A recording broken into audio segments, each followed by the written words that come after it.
is dead. But I know. And I had the good fortune and good opportunity to meet the great spiritual being called Haile Selassie. He was called the conquering lion of Judah. Conquering lion of Judah. So this was a great opportunity, and I felt very humbled, and I felt very joyous at the same time to have met him. This was in the year 1981. I think I mentioned it in my book. I don't know exactly. Was it 81 or 82? Not 85, 82. At that time I was very young, and he was in it, nearing his 90s or something.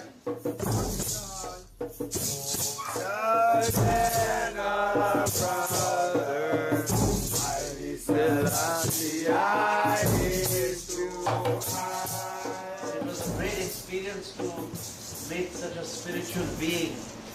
He was not an ordinary being, he was a spiritual master. Oh! And his work was very difficult because he took on a lot of karma, a lot of hardships from the people of Ethiopia.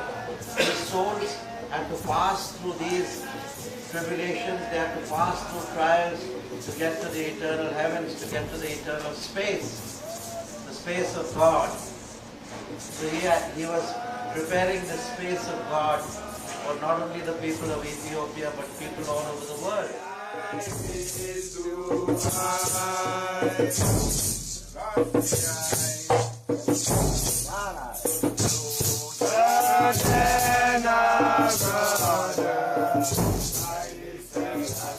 Moses' time, even before the time of Moses, the Ethiopian culture was one of the highly civilized cultures in the world, along with the Indus Valley civilization and the Saraswati civilization of India.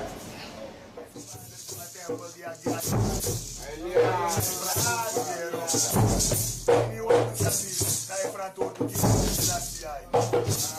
people had said that His Majesty had already gone, he had taken his samadhi, he had actually died.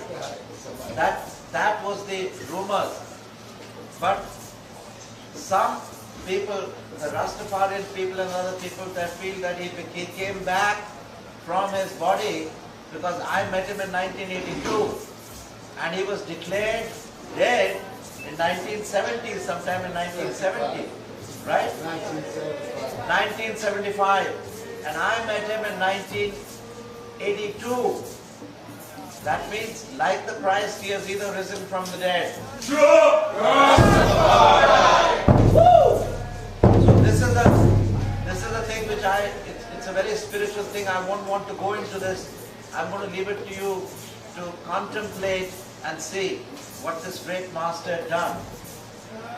And that he was there and he expressed to have a fire ceremony. So that time he was nearing 100. He was well over 90.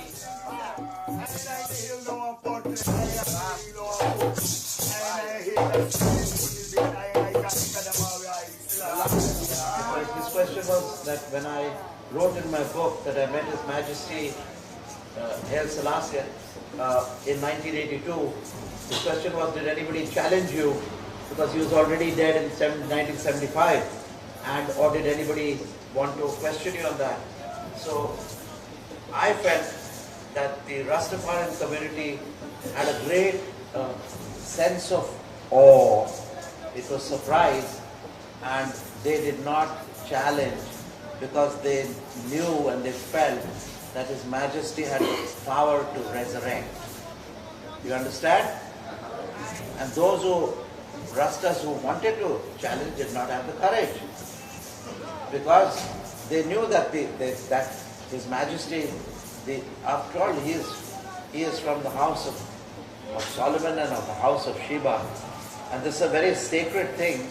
He is a divine being, and a divine being can do anything. And And I think, you see,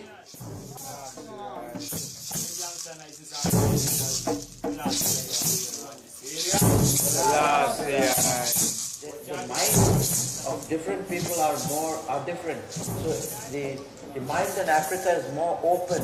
They are not closed. They are not inhibited. They do believe, yes, a spirit can come, an angel can appear, Christ can bless you, Haile Selassie can meet you. As long as you have that hope, he can come and meet you. You can feel his presence. You can feel him talking through me. So once you open up your heart, nothing is impossible.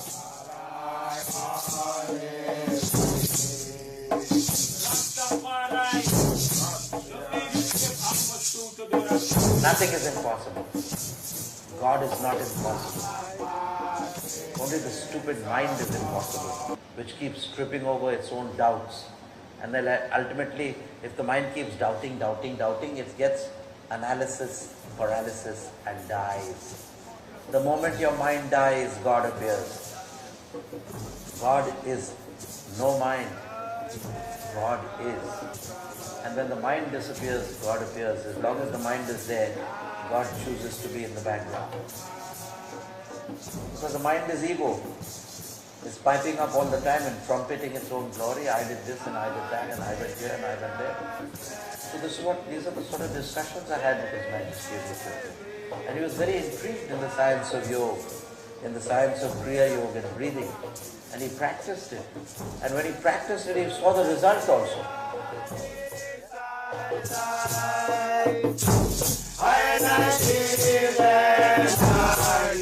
He's a very, very ancient soul, come from the divine spheres. He's not only born in this life, he's tens of thousands and thousands of years old. That soul is tens of thousands and millions of years old.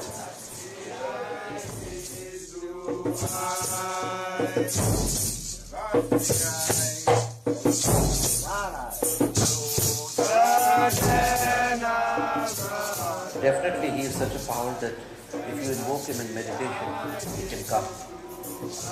He's more than an ordinary soul. This is the message which all of you are aware of.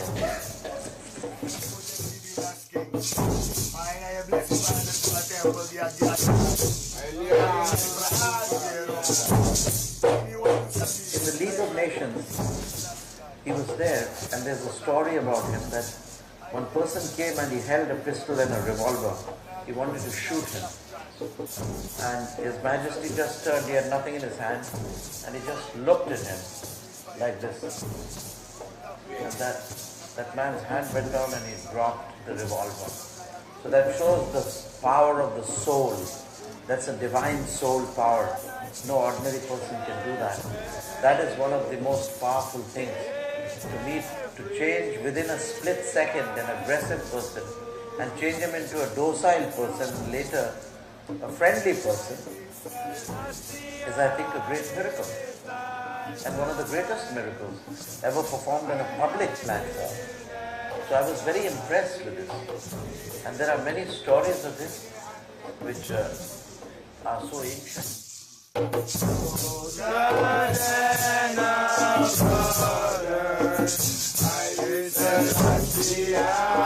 there are people who know what he did and who he was. And certainly one of the great gifts to humanity. He did his work and went, although it appeared that he left certain places undone, or Ethiopia was not properly cared for.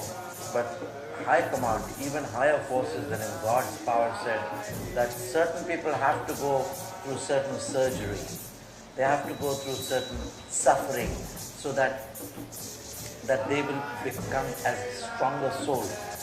In our philosophy, in the religion of truth, as I am an existentialist, I am a realist, and according to reality, you can never die. You're not this house of flesh and bone. You're not this house of flesh and bones, which sleeps, decays, and dies. You're not this house of flesh and bone, which sleeps, decays, and dies. You are immortal consciousness, Lord of the earth and the skies. All of you are this. And the thing with His Majesty, the Divine Being, He had realized it, you have not. That's the difference. So if you practice, you will also realize that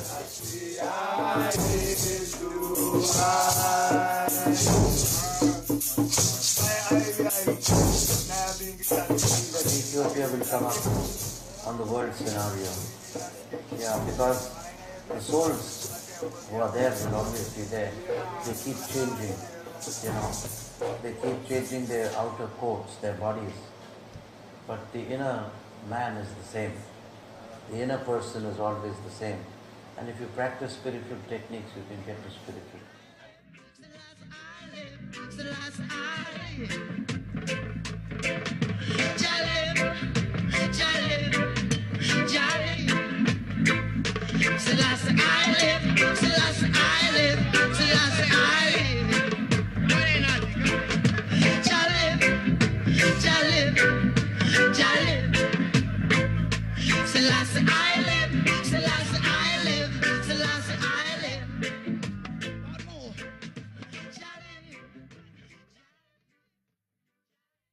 In his comments on spiritual kinsmanship, my late grandfather had once said, "In the mystic tradition of the different religions, we have a remarkable unity of spirit. Whatever religion that they may profess, they are spiritual kinsmen.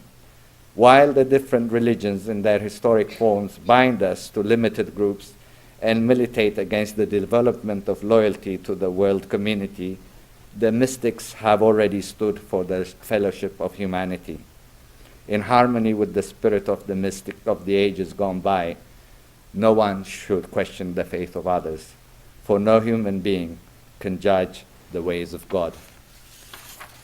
I would like to add that unless and until we begin to internalize these wise precepts of spiritual kinsmanship, loyalty, unity of spirit, enlightened governance and leadership would forever remain an illusory and unattainable reality.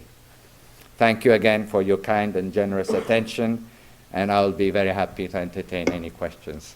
Thank you.